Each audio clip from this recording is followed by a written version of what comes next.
નમસ્તે બાળ મિત્રો, આજે આપણે જોઈશું અંગ્રેજી ધોરણ 3 પેજ નંબર 22.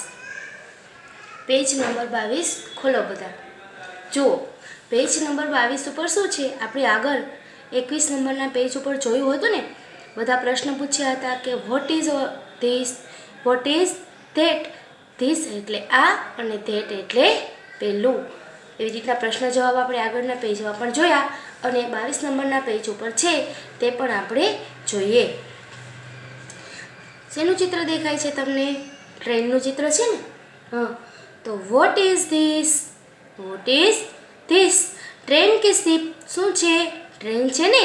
આપણે અહીંયા કૌંસમાં જે શબ્દો આપેલા છે એના સ્પેલિંગ આપેલા છે તેનો ઉપયોગ કરી અને નીચે જવાબ લખવાના છે. તો this is a train. Vote is this? તો નીચે લખો ધીસ ઇઝ અ ટ્રેન. હવે બીજું શું છે? What is that, what is that. પેલું શું છે? એગ છે કે બોલ છે? શું છે? એગ છે ને. તો જવાબ લખો this is un egg. This is un egg. તેના પછી ત્રીજું જુઓ, what is this, what is this. આ શું છે? આ શું છે? પતંગ છે ને. પક્ષી નથી, પતંગ છે. બર્ડનું સ્પેલિંગ આપેલો છે અને કાઇટનું સ્પેલિંગ આપેલો છે. તો જુઓ this is a kite. This is a kite. લખ્યું બધાએ? This is a kite. હવે નીચેનો જુઓ, what is that, what is that. પેલું શું છે? પેલું શું છે? શું છે? બેટ છે કે બોલ છે? બોલ છે ને. તો this is what is that, what is that. જો what is that? That is a બોલ.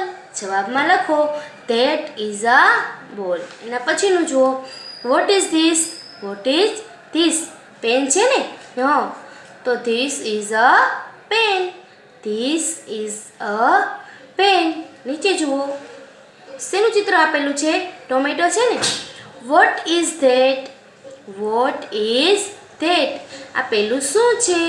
તો that is a tomato. That is a tomato. પેલું ટમેટું છે. What is this, what is this. Rabbit છે ને, સસલું છે ને. ટોમેટોમાં રેસ કરો. જો વોટ ઇઝ ધેટ? તો this is a rabbit. What is this? This is a rabbit. લખાઈ ગયું બધાને? હવે પેજ નંબર 23 ઉપર જાઓ. પેજ નંબર 23 ઉપર જોયું બધાએ? શું આપેલું છે? જો પ્રશ્નાર્થ વાક્યો બનાવી લખો. પ્રશ્નાર્થ વાક્યો બનાવી લખો. પ્રશ્નાર્થ વાક્ય બનાવવાનું છે અને વાક્યને ફરીથી લખવાનું છે. આપણે એક એક્ઝામ્પલ એટલે કે ઉદાહરણ આપેલું છે. That is a cat. That is a cat. પેલી બિલાડી છે. હવે આપણે એને પ્રશ્નાર્થ વાક્ય બનાવવું હોય તો શું કરવું પડે? તો સૌપ્રથમ ઇઝનો ઉપયોગ કરવો પડે. શેનો? તો is that a cat. Is that a cat. સમજાણું? પછી પ્રશ્નાર્થ વાક્ય મૂકવાનું છે.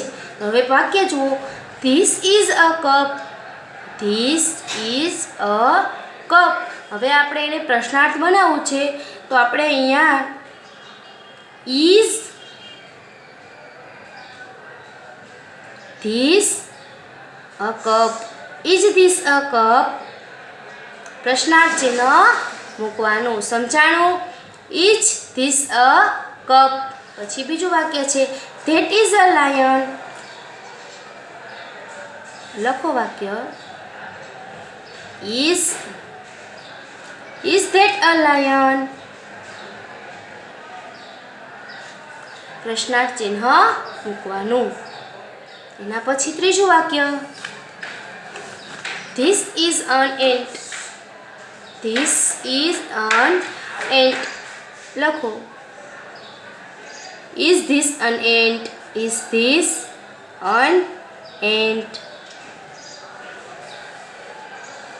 Is this an ant? એના પછીનું that is a bat. Is that a bat? Is that a bat? એના પછી જુઓ this is a cup. This is a cup. Is this a cup? પ્રશ્નાર્થ વાક્ય કરજો. ચાલો જુઓ 5મા નંબરનું વાક્ય શું છે? This is a cup.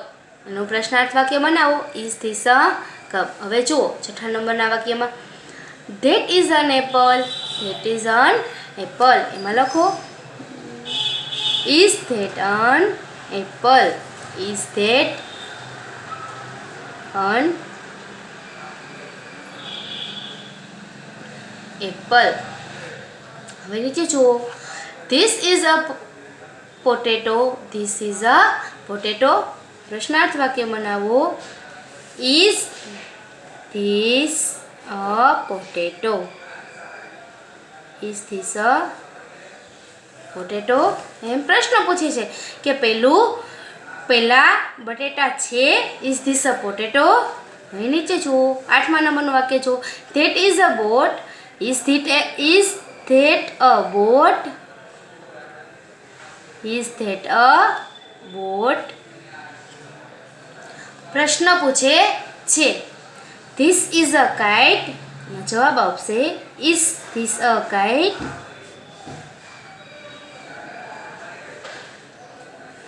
હવે જો That is an elephant.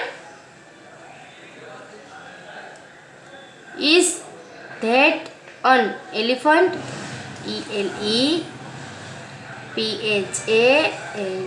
પ્રશ્નાર્થ વાક્ય કરજો. એના પછી છે 11 નંબરનું વાક્ય This is a book. Is this a book? હવે 12 નંબરનું વાક્ય છે That is a pen. Is that a pen? લખાઈ ગયું બધાને? 1 થી 12 વાક્ય લખ્યા બરોબર. જો પહેલું જુઓ Is this a cup? બીજું Is that a lion?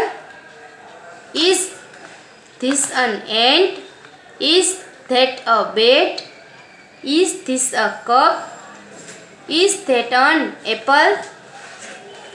7 નંબરનું Is this a potato? 8 નંબરનું Is that a boat? 9 નંબરનું Is this a kite? 10 Is that an elephant? Is this a book? Is that a pen? બરોબર લખાઈ ગયું બધાને? કાલે તમારે હોમવર્કમાં 1 થી 12 પ્રશ્નાર્થ વાક્ય લખવાના છે અને સમજવાના છે. ઓકે આવજો.